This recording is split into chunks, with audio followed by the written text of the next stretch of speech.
All right, so we switched the power over to the Bissell, or Bissell, model 9300-1 09070C with 12 amps of power. Looks like so I filled up that with some chemicals, and then you hit this button here, and then you have these settings: water rinse, light clean, normal clean, and heavy traffic. Didn't look like no water was coming out until I hit the water rinse, and then I have this trigger here. So let's see how that works out. But I think you're supposed to put hot water in the front and then the chemicals in the back. So that's how it works.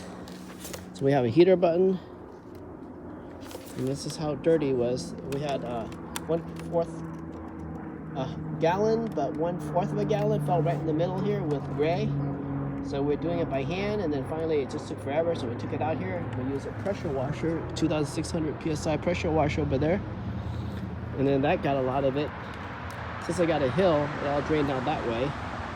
And now it's been half a day and things are dry. So now we're gonna use this before we put it back in.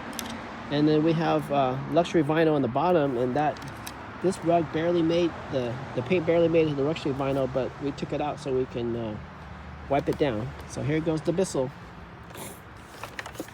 I'm gonna squeeze the trigger now. Oh, you can see the stuff coming out. It's wet.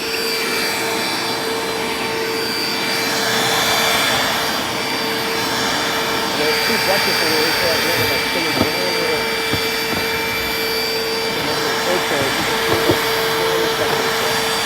So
we'll end this video, and then we'll show you the end product, see what it's better.